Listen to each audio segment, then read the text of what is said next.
आइए क्लास 10 का acid base और सॉल्ट है ना, आम्ल क्षार और लवण का क्विक रिवीजन देखते हैं, है ना। लगभग कितना मिनट में हो जाएगा, लगभग 1 घंटा का वीडियो में पूरा 8-10 घंटा का लेक्चर कंप्लीट किया जाएगा, ठीक है। तो इसको क्विक रिवीजन बोलेंगे। पहले पढ़ाई जो कर लिए हैं वही स्टूडेंट इस वीडियोस को है ना, जो 10 क्लास के दूसरा चैप्टर आपने कभी पढ़ा होगा, ठीक है, तभी इस वीडियो को देखना है। आइदर भी ये वीडियो समझ में नहीं आएगा। सिर्फ किसके लिए है, तो रिवीजन के लिए है, रिवीजन। ओके, आइए स्टार्ट करते हैं क्विक रिवीजन में। एसिड बेस एंड सॉल्ट, आम्ल क्षार और लवण, इसको क्या बोलेंगे बच्चे, आम्ल क्षार और लवण, है ना। एसिड बेस और सॉल्ट क्या बोला जाएगा, एसिड बेस और। आइए तो यहां पे सबसे पहले एसिड के बारे में अध्ययन करेंगे। किसके बारे में बच्चे, एसिड के बारे में, ठीक है ना। एसिड के बारे में सबसे पहले हम लोग देखते हैं।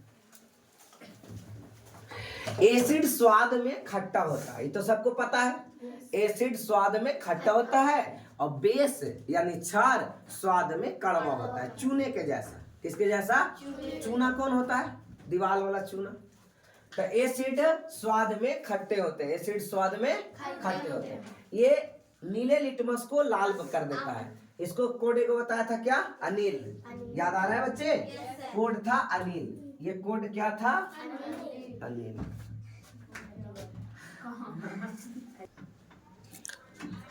हमने क्या देखा कि जो अम्ल होते हैं, एसिड होते हैं, स्वाद में खट्टे होते हैं और नीले लिटमस को लाल कर देते हैं। तो एक कोड बताया था, इस कोड इसको एग्जाम में ध्यान रखकर बनाना है, ठीक है ना। अनिल कोड था, क्या कोड था, अनिल। यानी इससे क्या पता चला बच्चे कि अम्ल जो होता है वो नीले लिटमस को, किस लिटमस को, नीला लिटमस को लाल कर देता है। नीला लिटमस को क्या कर देता है बच्चे, लाल कर देता है। नीला लिटमस को क्या कर देता है, लाल कर देता है। कौन लाल कर देता है, अम्ल। नीला लिटमस को लाल कर देता है और ये कौन करता है, अम्ल, ठीक है ना। चलिए देखते हैं, ये जलीय विलयन में घुल करके हाइड्रोजन आयन देता है। ये लाइन याद रखना है कि जो अम्ल होता है वो जलीय विलयन में घुल करके हाइड्रोजन आयन, और एक जगह क्या मिलेगा, हाइड्रोक्साइड आयन देता है, OH, है ना। तो ये क्षार देता है, क्या देता है, क्षार। तो अम्ल में क्या याद रखोगे कि अम्ल में जलीय विलयन में घुल करके, अम्ल को जब जलीय विलयन में घुला देंगे तो क्या मिलेगा, हाइड्रोजन आयन देता है। एसिड को लैटिन शब्द से लिया गया है जिसका अर्थ क्या होता है, खट्टा यानी सावर होता है। प्रबल अम्ल कौन होते हैं, तो प्रबल अम्ल HCl hydrochloric acid, H2SO4 sulphuric acid, HNO3 nitric acid, ठीक है ना। हाइड्रोक्लोरिक एसिड, सल्फ्यूरिक एसिड और नाइट्रिक एसिड, ये कैसे अम्ल है, तो स्ट्रॉन्ग एसिड है। दुर्बल अम्ल यानी कमजोर एसिड कौन है, तो ये कौन था, एसिटिक एसिड। कौन था ये, एसिटिक एसिड, लैक्टिक एसिड और ऑक्जेलिक एसिड, है ना। एसिटिक एसिड किस में पाया जाता था बच्चे, याद है, तो एसिटिक एसिड सिरका में पाया जाता था। किसमें, सिरका में, सिरका में एसिटिक एसिड। लैक्टिक एसिड किस में पाया जाता है, तो दही में, लैक्टिक एसिड। ऑक्जेलिक एसिड किस में पाया जाता है, टमाटर में ऑक्जेलिक एसिड पाया जाता है ना। ये सब सोर्सेस याद रखेंगे, ओके। अब सांद्र अम्ल क्या होता है, तो जिसमें अम्ल की मात्रा क्या होती है, अम्ल अधिक मात्रा में होता है जबकि जल कम मात्रा में होता है, उसे सांद्र कहते हैं। और तनु मतलब डाइल्यूट और सांद्र मतलब कॉन्क, CONC, कॉन्क, कॉन्सेंट्रेशन। सांद्र यानी कॉन्सेंट्रेशन। तो जिसमें पानी ज्यादा रहेगा उसको क्या बोलते हैं, तनु बोलते हैं। जिसमें पानी कम रहेगा उसको सांद्र बोलेंगे। पानी कम रहेगा तो सांद्र, है ना। ये सब सारी चीजें हमने पढ़ाया और शायद आपको याद भी होगा। अब बेस के बारे में देखिए, तो 1-2 लाइन तो क्लियर पहले से ऑलरेडी हो जाता है कि बेस जो होता है बच्चे वो स्वाद में कैसा होता है, तो स्वाद में कड़वा होता है, कड़वा।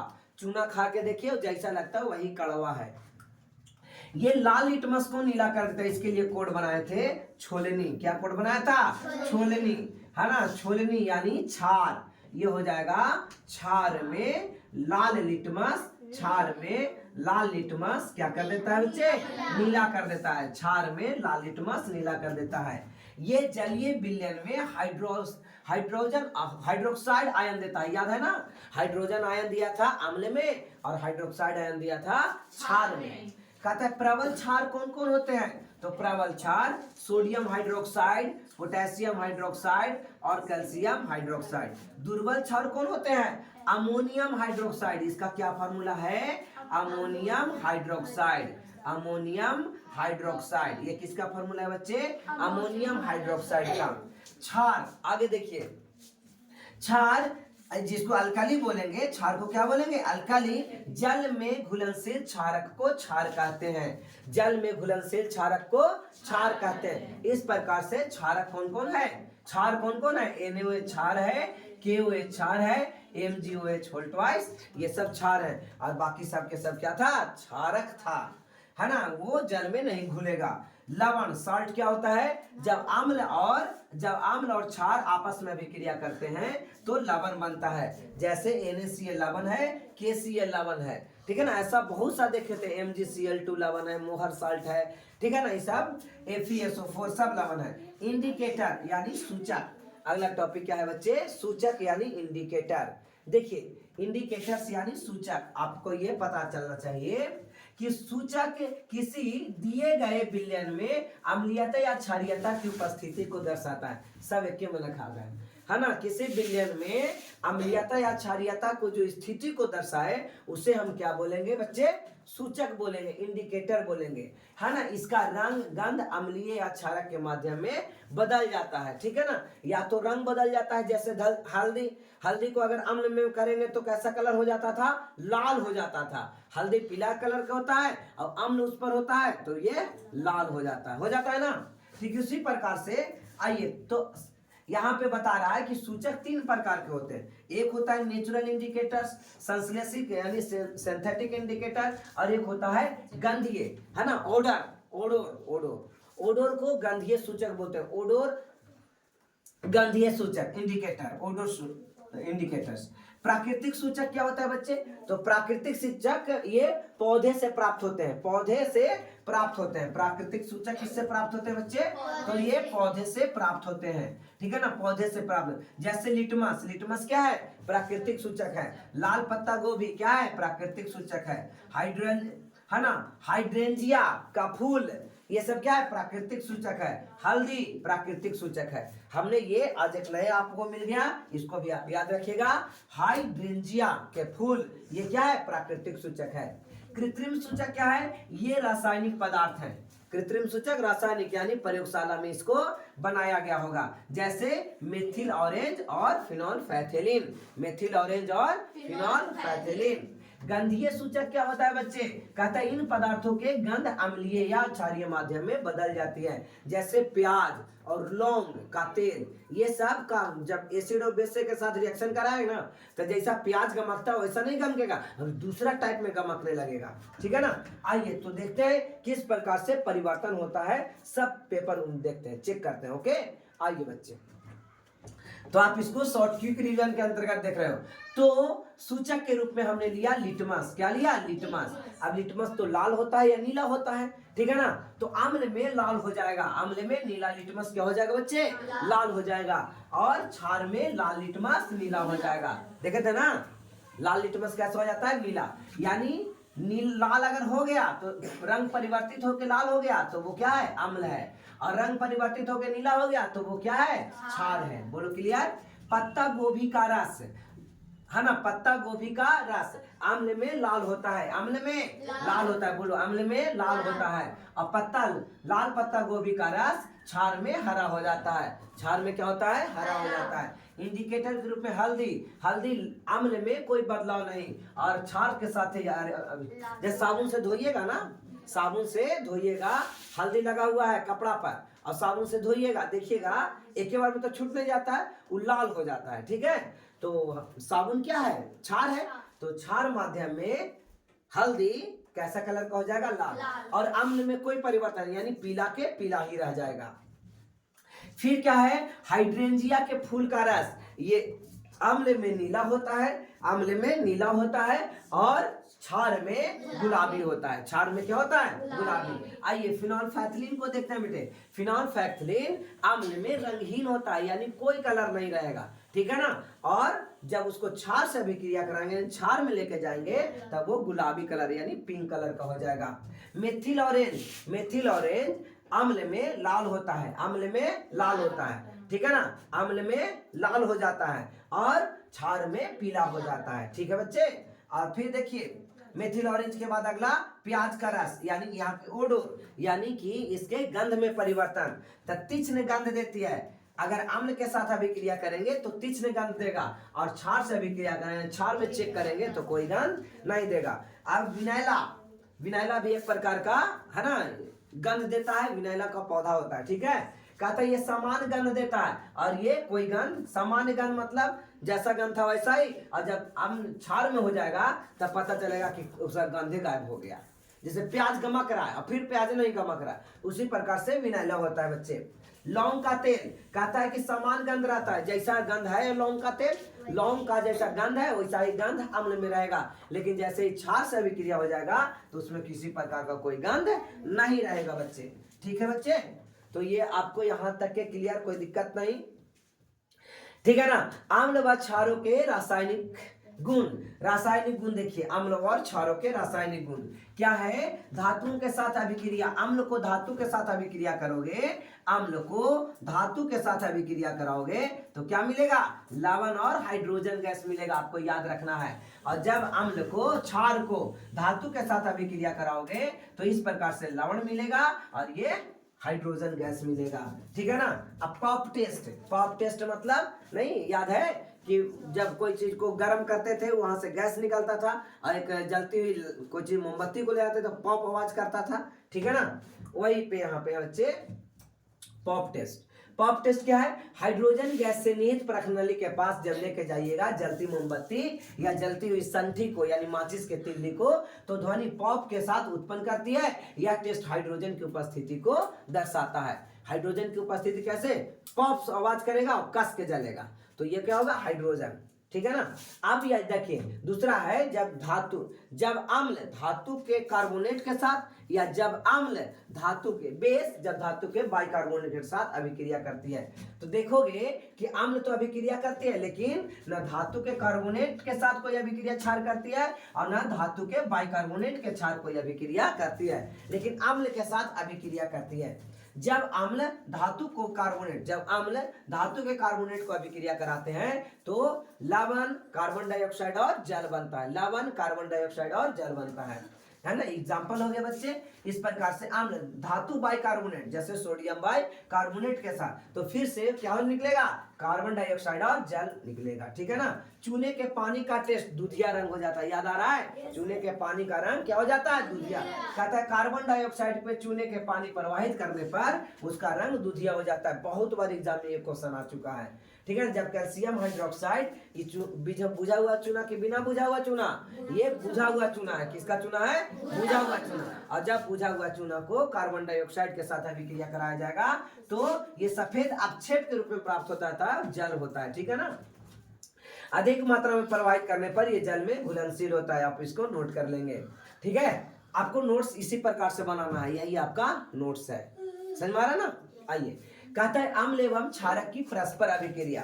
अम्ल और क्षारक की अभिक्रिया कराओगे तो उदासीनीकरण कहलाएगा, और इसका हमने डिफिनेशन भी लिखा था। जब अम्ल द्वारा क्षारक का प्रभाव, क्षारक द्वारा अम्ल का प्रभाव समाप्त हो जाता है तो परिणाम स्वरूप लवण और जल बनते हैं जो उदासीन होते हैं।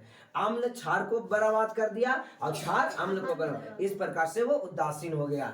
अब देखिए यहाँ प्रबल अम्ल, दुर्बल क्षारक, तो ये अम्लीय लवण बनेगा, मतलब कोई भारी नहीं है। मान लो स्ट्रॉन्ग अम्ल है और इतनी मनी मात्रा में है, तब प्रवृत्ति तो अम्लीय वाला ही आएगा ना, समझ में आ रहा है ना। और जल बनेगा। दुर्बल अम्ल, तो बताइए अब ये मजबूत है तो इसका प्रवृत्ति क्या आएगा? क्षारीय प्रवृत्ति क्या आएगा? बोलो कोई दिक्कत? ये प्रबल है तो अभी कौन आएगा बताइए? दोनों प्रबल है बेटे, तो ये जितना है उतना ये भी है, तो वो उदासीन कर देगा। और दोनों दुर्बल है तो ये भी उदासीन। कोई नया चीज है क्या? समझ में आया? 10 वाले बच्चे समझ में आया? समझ में आया? चलो अम्लों के साथ धातु के ऑक्साइड के साथ अभिक्रिया, जब ये धातु के ऑक्साइड को अम्ल के साथ अभिक्रिया कराएगा तो क्या बनेगा, लवण और जल बनेगा। आज भी देखा था, ठीक है ना।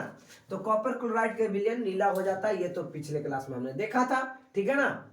आइए, धातु ऑक्साइड की प्रवृत्ति क्षारीय होती है, याद है ना। अधातु के ऑक्साइड की प्रवृत्ति अम्लीय हो जाती है। धात्मिक ऑक्साइड छाछ के साथ अभिक्रिया, अधात्मिक ऑक्साइड जैसे कार्बन डाइऑक्साइड है और ये क्षार है तो ये लवण और जल बनता है। ये इसकी प्रवृत्ति अम्लीय होती है, विद्युत धारा प्रवाहित इसमें करते हैं तो, ठीक है ना, अम्लीय प्रवृत्ति का होता है। आइए, जलीय विलयन और अम्ल के साथ अभिक्रिया, जल में उपस्थित हाइड्रोजन आयन कैसे उत्पन्न होता है। जब हाइड्रोजन आयन जल में आता है तो हाइड्रोनियम आयन के रूप में होता है, बताया था ना। जब जल में घुलनशील हाइड्रोजन आयन से रिएक्शन करवाएंगे तो हाइड्रोनियम आयन बनता है, ठीक है, जैसे कि यहाँ पे दिखाया गया है। इस प्रकार से आप इस बात को समझ सकते हैं, ठीक है। ये सब चीजें तो मैंने पहले पढ़ा दिया। अब देखिए, सभी क्षारक जल में घुलनशील नहीं होते। जब जल में घुलनशील क्षारक होते हैं तो उसको क्षार कहते हैं। वो ऐसा क्षारक जो जल में घुलनशील घुल गया उसको क्या बोलेंगे, क्षार। इस प्रकार सभी क्षार क्षारक होते हैं परंतु सभी क्षार क्षारक नहीं हो सकते, ठीक है ना। सभी क्षारक क्षार नहीं हो सकते। ये सब चीजें मैंने बतला दिया अच्छा से, और यहाँ भी आप इसको याद रखेंगे। जल के साथ अम्लीय या क्षारक को मिलाते समय सावधानी बरतनी चाहिए। बताया था ना कि कैसे कैसे सावधानी, नहीं तो क्या हो जाएगा अपने आप। अब पहले से अम्ल है, ये सही है, पहले से अम्ल है बाद में जल डालेंगे, सही है गलत है ना। पहले से क्या होना चाहिए, जल, और उसमें बूंद बूंद डालेंगे क्या, अम्ल। जब इसको तनु बनाना हो, क्या बनाना हो, तनु बनाना हो। सांद्र अम्ल में जल मिलाने से उत्पन्न हुई ऊष्मा के कारण आप अस्फलती होकर बाहर आ जाते हैं, यानी खोल करके बाहर आ जाता है, ठीक है ना। आपका जल सकता है और अत्यधिक स्थानीय ताप का कांच भी टूट सकता है। वो क्या होगा, जिसमें उस रखे थे ना वो टूट सकता है। ये फिगर याद रखिएगा, पहले से अम्ल होना चाहिए और बाद में जल, सही है, नहीं पहले से जल होना चाहिए। आप उसमें बूंद बूंद अम्ल डालेंगे, ठीक है ना बच्चे। तो इस प्रकार हमने देखा, कहता है जल को अम्ल में डालने से क्या होता है, तो ये अब बता रहे थे, ये दोनों चीज हो गया। अम्ल धातु और लवण हाइड्रोजन गैस बनता है, ठीक है ना, अम्ल से अभिक्रिया करके इस प्रकार से बनाता है। बोलो कोई, ये पहले वाला चीज है, खाली बस सजा के लिखा है बच्चे, कोई नया चीज यहाँ पे नहीं है, ना तो ये नया है ना तो ये नया है। आइए, क्या कहता है यहाँ, अम्ल व क्षारकों में समानता। तो सभी क्षार हाइड्रोजन, सभी अम्ल क्या करते हैं, हाइड्रोजन आयन देता है, और सभी क्षार हाइड्रोक्साइड आयन देता है। पहले ये हो चुका है ना। जब कोई अम्ल क्षारक जल में मिलाया जाता है तो तनुकृत हो जाता है, क्या होता है, तनुकृत। ओके, कोई दिक्कत। जब कोई अम्ल या क्षारक में क्या मिलाया जाए, जल मिलाया जाए। जब कोई अम्ल ले लो या क्षार ले लो, उसमें क्या मिला दो, जल मिला दो, तो तनु हो जाएगा। जल में मिलाने पर आयन सांद्र, जल में अगर मिला देंगे तो हाइड्रोनियम आयन और हाइड्रोक्साइड आयन की कमी आ जाती है। क्षार और अम्लीय की प्रबलता को चेक करना है, ठीक है। प्रबलता मतलब ये चीज यहां से समझिए, ठीक है, कि ये संख्याओं पर निर्भर करेगा, पीएच मान पर। जैसे पीएच, किसी विलयन में हाइड्रोजन आयन के सांद्रता ज्ञात करने के लिए एक स्केल विकसित किया गया है, उसको पीएच स्केल कहते हैं। क्या कहते हैं, पीएच स्केल। इसको आप पुटेंज भी कह सकते हैं, जो जर्मन भाषा से लिया गया है, बता चुके हैं ये, ठीक है। पीएच मान अगर 7 के बराबर हो उदासीन होगा, 7 से अधिक हो तो उल्टा बोला है, 7 से कम हो तो अम्लीय होगा, 7 से अधिक हो तो क्षारीय होगा, ठीक है ना। और ये पीएच स्केल में 0 से 14 तक ज्ञात किया जाता है, ऐसे पीएच स्केल में। समझ में आ रहा है ये चीजें, ठीक है ना। इस प्रकार से आप समझ सकते हो, इधर अम्लीय प्रवृत्ति बढ़ती है और इधर क्षारीय प्रवृत्ति बढ़ती है। याद आ रहा है। दैनिक जीवन में पीएच का महत्व है। पौधे एवं पशु में पीएच प्रति संवेदनशील होते हैं। पीएच अगर घट बढ़ गया तो क्या होता है, बीमारी उत्पन्न हो सकता है। हमारे शरीर का पीएच मान कितना, 7 से लेकर के 7.8 है ना, इतना रेंज के बीच होता है। और जबकि जल का पीएच मान इतना से कम हो जाती है तो अम्लीय वर्षा होती है। 5.6 से कम हो जाती है तो क्या होता है, अम्लीय वर्षा हो जाती है। मिट्टी का पीएच है ना, अच्छी उपज के लिए पौधे का विशिष्ट पीएच परास आवश्यकता होती है। यदि किसी मिट्टी का पीएच में कम या अधिक हो तो किसान आवश्यकता अनुसार उसमें अम्लीय या क्षार डालते रहते हैं। चूना कभी कभी डालते देखे होंगे। हमारे पाचन तंत्र का कहता है, हमारे उदर यानी स्टोमक हाइड्रोक्लोरिक उत्पन्न करता है, ये तो पता होगा, जो भोजन को पचाने में मदद करता है। अपच की स्थिति में उदर, अपच माने कोई ऐसा भोजन कर लिया जो पच ही नहीं रहा, तो पेट क्या करेगा, वहां ज्यादा हाइड्रोक्लोरिक अम्ल छिड़काएगा, जिसके चलते क्या हो रहा है, दर्द उत्पन्न हो सकता है, जलन उत्पन्न हो सकता है। इस दर्द से मुक्त होने के लिए एंटीसिड जैसे कुछ क्षारकों का उपयोग किया जाता है, जैसे मिल्क ऑफ मैग्नीशिया, जो उदासीन कर दे उसको। पीएच परिवर्तन के कारण दांत में क्षय, 5 नंबर में ये क्वेश्चन आता था पहले, अब 3 नंबर में आता है। पीएच परिवर्तन के कारण दांत में क्षय, कहता है मुंह के पीएच का मान 5.5 से कम हो जाने पर दांत में क्षय, इनामेल मतलब दांत है ना, क्षय में हो। कहता है कि दांत के इनामेल कैल्शियम फास्फेट का बना होता है, किसका बना होता है, कैल्शियम फास्फेट का बना होता है, जो कि शरीर का सबसे कठोर पदार्थ है, यह जल में घुलता नहीं है और मुंह की पीएच 5.5 से कम होने पर संचारित होने लगता है। अब कहता है संचार के दंत मंजन का उपयोग करके अम्ल की अधिकता को हम लोग क्या करते हैं, खत्म करते हैं। पशुओं और पौधे द्वारा उत्पन्न रसायनों आत्मरक्षा, है ना, एसिड और बेस का छिड़काव से वो आत्मरक्षा करते हैं, यानी अपने आप को बचाते हैं। जैसे मधुमक्खी का डंक एक अम्ल छोड़ता है, कौन सा अम्ल छोड़ता है मधुमक्खी का डंक, फॉर्मिक, वो तो चींटी का डंक था, मेथेनोइक अम्ल, कौन सा अम्ल, मेथेनोइक अम्ल, कौन सा अम्ल, मेथेनोइक, ये तो नेटालो दोनों, ठीक है ना। तो डंक मारे स्थान पर बेकिंग सोडा के उपयोग से आराम मिलता है। नेटल जो है वो डंक वाले स्थान में है ना, वही मेथेनोइक के मेथेनोइक लिखा गया है, अम्ल छोड़ता है जिसके कारण जलन उत्पन्न होता है। इसका इलाज में क्या करेंगे, डंक वाले स्थान पर डॉक पौधे देखे थे ना, डॉक प्लांट्स, उसको हम लोग, आइए लवणों का पीएच, अरे ये तो हो गया यार, अच्छा ये बोला कि प्रबल अम्ल और प्रबल क्षारक, तो उदासीन हो जाएगा, बताया था ना, क्या हो जाएगा बच्चे, उदासीन हो जाएगा। प्रबल अम्ल और दुर्बल क्षारक तो अम्लीय हो जाएगा, पहले ही बता चुका हूँ, ठीक है। कहता है साधारण नमक से रसायन, सोडियम हाइड्रोक्साइड, विरंजक चूर्ण, बेकिंग सोडा, धोने का सोडा और प्लास्टर ऑफ पेरिस लिया। अब सबको देखो इस प्रकार से बनाया हुआ है। कहता है sodium hydroxide NaOH sodium chloride के जलीय विलयन से विद्युत प्रवाहित करने पर बनता है। समझ में आ रहा है ये कैसे बनेगा, और आपको ये याद करो, पूरा चैप्टर में पढ़ाया था, ठीक है ना, कि NaCl से एनोड पर कौन जमा हो जाएगा, क्लोरीन, और कैथोड पर हाइड्रोजन, है ना, पूरा रिएक्शन में दिखाया था। A से एनोड और P से पॉजिटिव, A से एनोड और P से पॉजिटिव, और उल्टा कास्ट वाले आ जाते हैं, जैसे पॉजिटिव पर नेगेटिव वाला जमा हो जाएगा, और ये नेगेटिव होता है और ये हाइड्रोजन पॉजिटिव होता है, तो इस पर जमा हो जाएगा। कैथोड के पास NaOH का विलयन बनता है। इसका उपयोग, किसका उपयोग, NaOH का उपयोग। कहता हाइड्रोजन ईंधन मार्गरीन में, फिर क्लोरीन की मतलब जल की स्वच्छता के लिए PVC polyvinyl chloride, CFC chlorofluoro carbon के निर्माण में, HCl इस्पात की सफाई में, इस्पात मतलब स्टील की सफाई में, औषधि बनाने में, NaOH को हटाने, NaOH से ग्रीज हटाने के लिए, साबुन का उपयोग करने के लिए, और इस प्रकार से विरंजक चूर्ण बनाने में इसका प्रयोग होता है। विरंजक चूर्ण के बारे में देखिए, तो इस प्रकार ये विरंजक चूर्ण हो रहा है। विरंजक चूर्ण याद आ रहा है, फॉर्मूला क्या था, CaOH होल ट्वाइस और Cl2, नहीं क्या था यार, विरंजक चूर्ण का फॉर्मूला बताइए, देखिए ध्यान दीजिए, CaOCl2, ये था विरंजक चूर्ण, याद आ रहा है, ठीक है ना। तो विरंजक चूर्ण पर क्लोरीन गैस प्रवाह, किस पर, कैल्शियम हाइड्रोक्साइड, यानी बुझा हुआ चूना के बिना बुझा हुआ चूना पर किसको प्रवाहित करेंगे, क्लोरीन गैस को, किसको, क्लोरीन गैस को, तो क्या बनेगा, ब्लीचिंग पाउडर मतलब विरंजक चूर्ण बनेगा और वाटर बनेगा, ठीक है ना।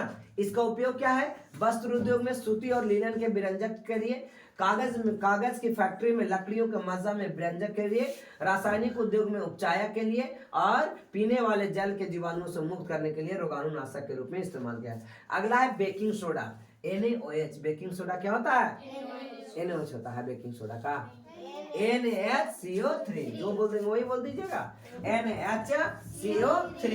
बेकिंग सोडा कैसे बनता था, तो आपने देखा था इस प्रकार से, बेकिंग सोडा एक दुर्बल असंचारक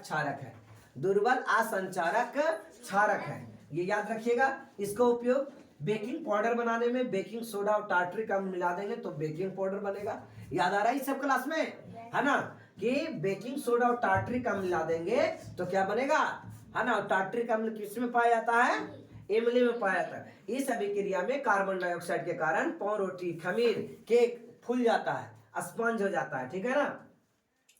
यह एंटीसिड का भी एक संगठक है, यानी एक प्रकार को इसको एसिड को खत्म करने का भी उपयोग किया जा सकता है। इसका उपयोग सोडा अम्ल क्या है, अग्निशामक, अग्निशामक मतलब आगों को बुझाने के लिए भी इसका इस्तेमाल किया जाता है। किसका, बेकिंग सोडा का। आइए धोने वाला सोडा, तो ये क्रिस्टल के रूप में होता है Na2CO, Na2CO3 into 10H2O, Na2CO3 into 10H2O। तो सोडियम कार्बोनेट को पुनः क्रिस्टलीकरण से धोने वाला, जब ये सोडियम कार्बोनेट है ना, उसको एक बार फिर से वाटर के साथ अभिक्रिया करा दो तो क्रिस्टल के फॉर्म में आ जाएगा। इसी को हम लोग क्या बोलेंगे, धोने वाला सोडा बोलेंगे। इसका उपयोग क्या होता है, धोने वाला सोडा का उपयोग, तो कांच बनाने में, कांच फैक्ट्री में, साबुन बनाने वाला फैक्ट्री में, और कागज बनाने में कहता है। इसका उपयोग बोरेक्स के उत्पादन में, बोरेक्स का फॉर्मूला बताए थे, बोलिए। हाँ, B4O7 इंटू, सही है, Na2B4O7 इंटू 10H2O, ये था ना बोरेक्स का, है ना। इसको सुहागा कहते हैं, बोरेक्स को क्या कहते हैं, सुहागा, ठीक है। बोरेक्स को क्या कहा जाता है, सुहागा। तो ये सुहागा का फॉर्मूला है, ठीक है ना। फिर बोरेक्स उत्पादन में इसका उपयोग घरों में साफ सफाई के लिए, जल की अस्थायी कठोरता को हटाने में भी इसका उपयोग किया जाता है। प्लास्टर ऑफ पेरिस, तो इसका फार्मूला तो आप लोग को याद होगा, ज्यादा बड़ा फार्मूला, पानी कम, आधा पानी है ना, CaSO4 इंटू हाफ H2O। तो कहता है जब जिप्सम पर 373 केल्विन गर्म करेंगे, यानी 100 डिग्री सेल्सियस, 273 में 100 जोड़ देंगे 373 आ जाएगा ना, इतना में गर्म करेंगे तो जल को अनुमति आकर कैल्शियम हेमिसल्फेट का बन जाता है। इस प्रकार से पेरिस ऑफ प्लास्टर बनेगा। क्या बनेगा, पेरिस ऑफ प्लास्टर, समझ में आया। और यह सफेद चूर्ण जल मिलाने पर पुनः जिप्सम बन जाता है, और फिर से जल मिला दिए तो क्या बन गया, ये जिप्सम बन गया, ठीक है ना। इसका उपयोग, प्लास्टर ऑफ पेरिस का उपयोग डॉक्टर टूटी हुई हड्डियों की जगह स्थिर रखने के लिए इसका करते हैं उपयोग। इसका उपयोग खिलौने बनाने, सजावट के सामान बनाने के लिए करते हैं। इसका उपयोग सतह को चिकना बनाने के लिए किया जाता है। किसका उपयोग, प्लास्टर ऑफ पेरिस का उपयोग, है ना। जो डॉक्टर लोग लगाते हैं ना हाथ में जब टूट जाता है तो प्लास्टर, वही जिप्सम लगा देते हैं। क्या, जिप्सम का उपयोग सीमेंट बनाने में, ठीक है ना। तो क्रिस्टलन का जल, क्रिस्टल मतलब जल की अणु संख्या 5H2O, 10H2O, 7H2O, इस प्रकार से आप देख सकते हो, है ना। कह रहा है CuSO4 इंटू 5H2O, ये नीलात होता है। क्या, ये नीलात होता है ना। Na2CO3 इंटू 10H2O, ये क्या है,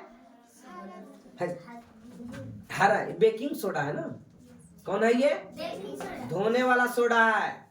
ये क्या है, धोने वाला सोडा है। और CaSO4 इंटू 2H2O, क्रिस्टल के जल में 2 अणु होते हैं। बताइए, इस प्रकार से ये टॉपिक समाप्त हो गया। आधा घंटा के अंदर ये चैप्टर खत्म।